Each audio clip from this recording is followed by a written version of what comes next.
Welcome to Nguyen Nam Podcast channel. Don't worry, he's friendly. Why this isn't good dog walking etiquette. One of the main complaints is about people who let their dogs bound over to other dogs, who may be on the lead or walking quietly beside their owner, usually with some out-of-control person, shouting after them, "Don't worry, he's friendly." And somehow if your dog doesn't welcome this sudden and unexpected interruption, it's you and your dog that is labeled at fault.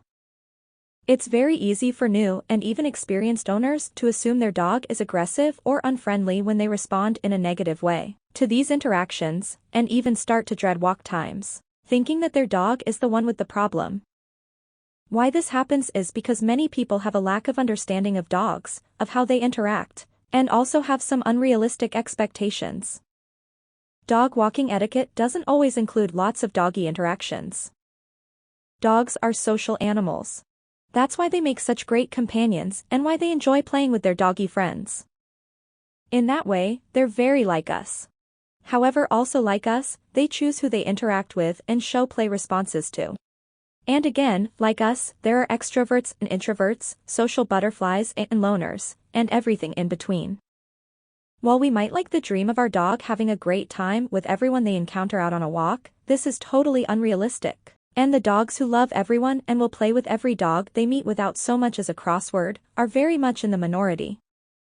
Some dogs, due to their breed, type, history, or individual personality, do not like other dogs at all and are far more human-oriented or independent.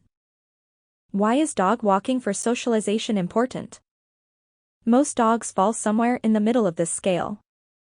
They like their own doggy friends who they have met and have been properly introduced to, and will have a great time playing or walking with them, but have little interest in interacting with strange dogs.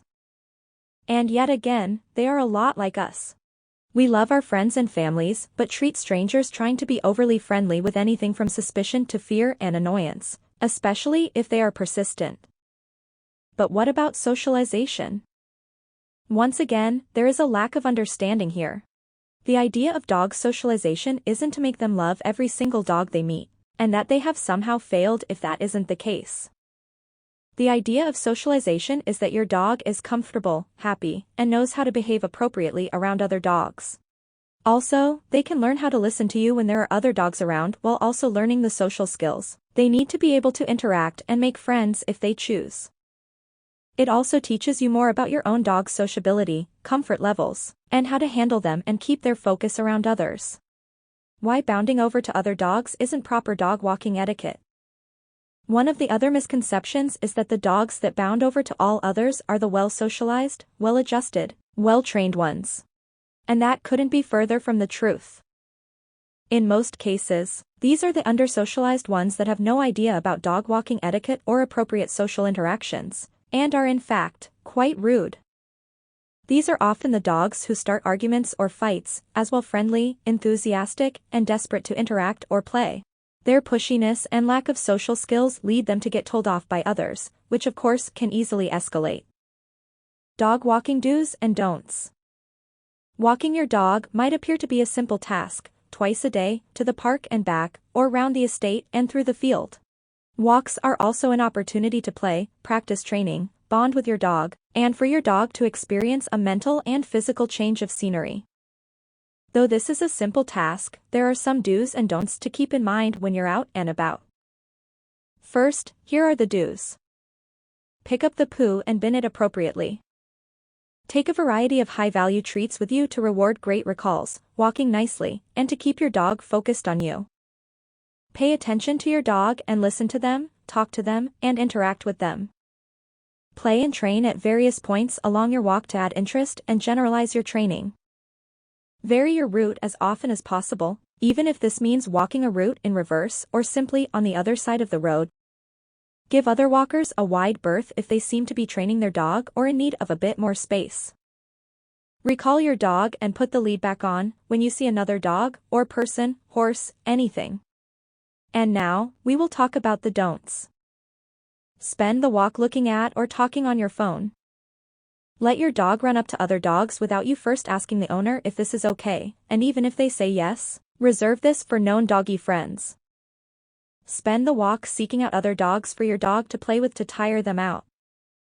Expect your dog to be friendly to every other dog they see and want to play with them, or expect other dogs to love your dog. Dogs are selectively social, some very much so.